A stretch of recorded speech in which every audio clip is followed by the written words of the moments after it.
Welcome! Today you're going to learn the 3 secrets behind handstand shape changes, how to practice new shape changes.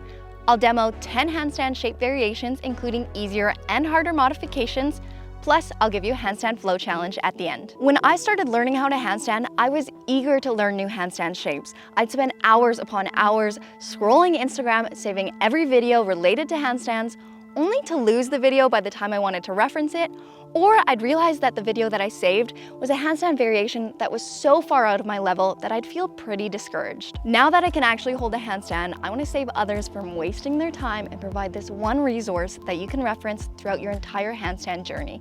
Welcome, I'm Summerfunfitness. I started handstand mobility and calisthenics training as an adult, and now I help other adults learn to master their handstand far faster than I did with my 30-day beginner handstand program. Let's get into the video. 3 secrets behind mastering new handstand shape changes. The number 1 secret is having a very solid foundation. Watch my upper body here. It appears to be very still, even with my legs moving about. If you zoom in, you'll see the constant corrections I make to maintain balance. The fingers grip, the elbows fight to stay straight, and I push out tall through the shoulders, all with the goal of maintaining the weight in my palms. As a beginner, just focus on pushing tall through the shoulders. This takes a lot of practice, strength, and mobility work to achieve, so don't worry if you're not there yet. Number 2 is breathing. Make sure that you have a relaxed breath, much like you would have when standing on your feet. If you struggle with holding your breath while in a handstand, try talking to a friend out loud or singing a song. I find that really helps to relax everything. Number 3, prep your lower body. Once you know what shape you want to work on from today's list, you will want to prep your lower body by either activating or stretching the muscles, joints, and tendons involved. Let's use a straddle handstand as an example. If you're super flexible and often have difficulty controlling your flexibility, you'll want to perform some activation drills in that position. If you're more stiff and have a hard time asking your body to relax, you'll want to stretch in that position. Listen to your body to see what you need the most. You don't want to stretch so far that you can't control your limbs, but you don't want to be so stiff that you can't get into depth. I prefer to both stretch and activate before attempting the handstand. Once you've picked your handstand variation and you've prepped your lower body, you'll want to practice that shape change in an easier position so that by the time you get to your handstand, it's already second nature and you can just focus on what you need to, which is balancing the handstand. Here are 3 ways I like to do this. You can practice on your back. However, this is my least favorite as it's hard to mimic the exact shape change. You can also do it in a candlestick position. I like this one the most as I can look at my legs. Or you can do it in a headstand. When the shape/flow becomes easy, prep your wrists and your upper body for the handstand and get to practicing. 10 handstand shapes. Here are 10 handstand shapes, including harder variations, so you always have something to work towards. I'll also include a brief stretch example.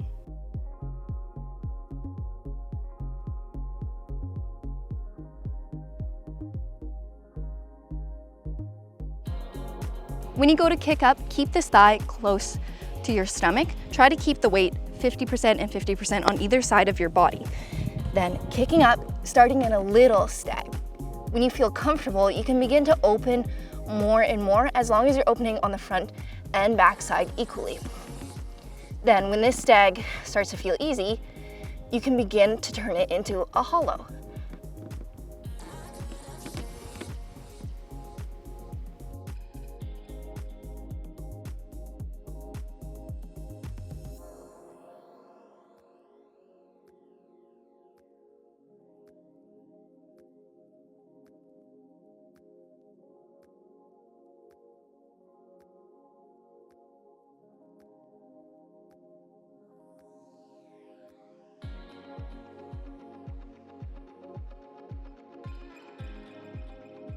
You can do a straddle handstand with your hips piked like this.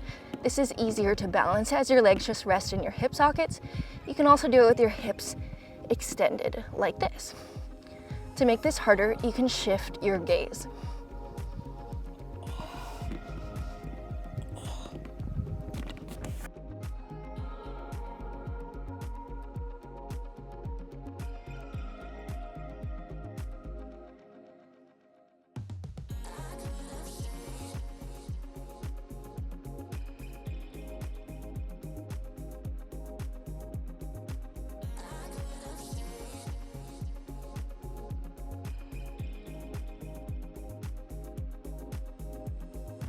Come to your widest pike straddle position.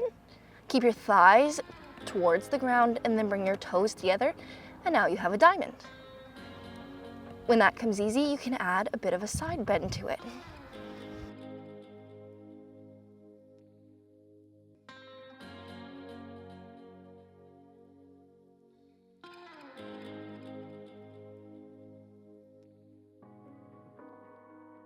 Just so you know, it may take years to go from the easier progression to the harder progression. So don't worry if you can't easily do it. It took me many years to get to the skill level I'm at today.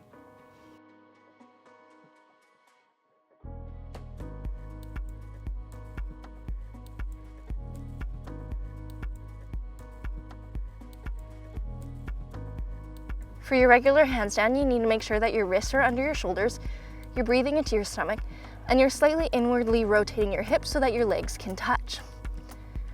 You can then begin to play with gaze shifts.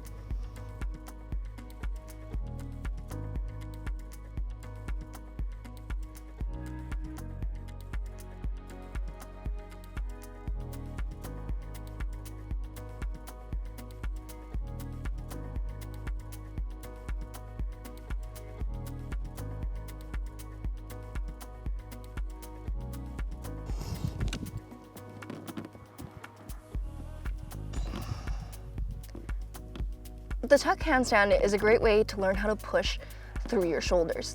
When this feels comfortable, you'll want to bring your legs lower and lower. To learn this compression, I find it really helps to hold something between your knees. So you just roll up a sweater, hop into your tuck, push tall through the shoulders, and really squeeze and try to get that sweater or yoga block to touch your stomach.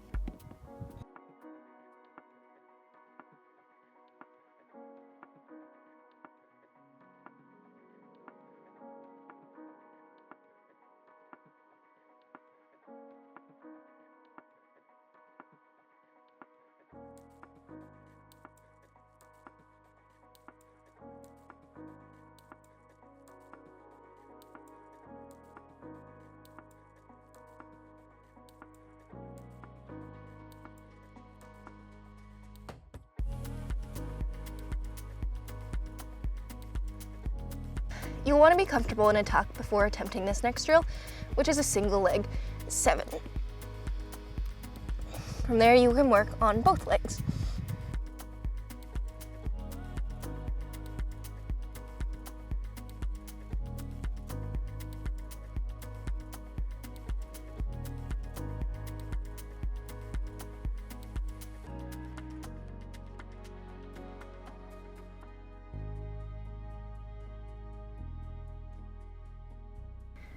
After you've practiced all the shapes we've gone through so far, you can then try them single-legged.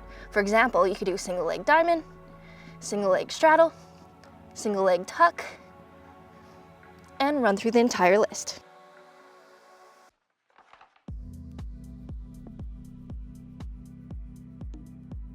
There are lots of different ways to do the scorpion handstand depending on your strength and flexibility. You might want to watch some in-depth tutorials to make sure that you're doing this safely. For me, I really like to do an external shoulder rotation, pulling my shoulder blades apart, leading with the chest and looking forwards to try and get my upper back involved. You can also internally rotate and push tall, and then you'll get more of a hollow back position, but play with it. Just make sure that you're doing it safely and you're trying to bend through all of the spine, not just through the lower back. It can help to first get situated in your stag handstand, and then bring your gaze forward, and as you bring your gaze forward and wrap your shoulders back, you bring the other leg to match. From here, I need to push tall, looking more and more forward, trying to bring my head up.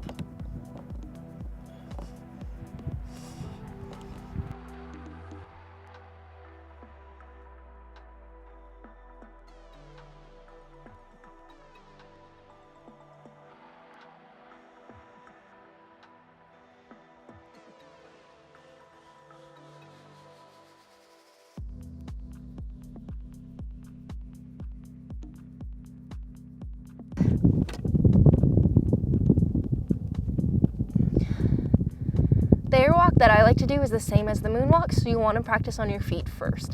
One foot is flat and one is pointed. You can also keep both feet pointed too, if you like that better. So you'll start 1 foot up, 1 foot flat, swap, swap, until you can make it smooth.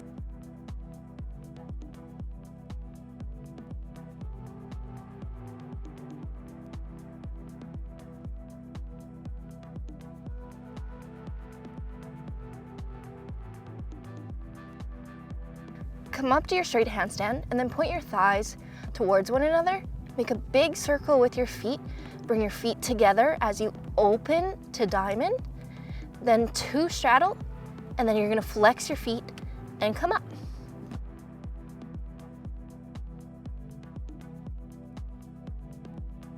Now it's time for the challenge. So once you've been practicing the shapes for a bit and you're ready to create some flows, you can simply pick some numbers out of a hat and string them together, or ask a friend to pick some numbers for you. So want to pick some numbers, 1 out of 10? 2, 5, and 7. Okay, 2, 5, and 7. We have the pike straddle, the tuck, and then the 7. So that's going to be pretty easy to go from the tuck to the 7. That's awesome. And for you, I challenge you to learn how to do the stag handstand. Okay. Okay. Let's Perfect. Not gonna lie, I'm pretty tired after all those demos. Let's see how this goes. We're gonna go up. Oh, I'm gonna go up. There we go. Pike straddle. Tuck. To 7. Is that flat? And I'm gonna count that because I'm so tired. Okay, so when you go to kick up, remember that you want to go in spinal flexion, which means you want that rounding of your upper back. You wanna look in between your hands, you don't wanna look too far forward, and you wanna have 50% of your legs on one side versus the other. So if you wanna extend one leg, also extend the other. But it'd be better for you to keep a really tight stag, so very small. And kick. Yeah, keep it nice and small. There, that's good. Now breathe. Yes, Ryan. Oh my God! Oh my God!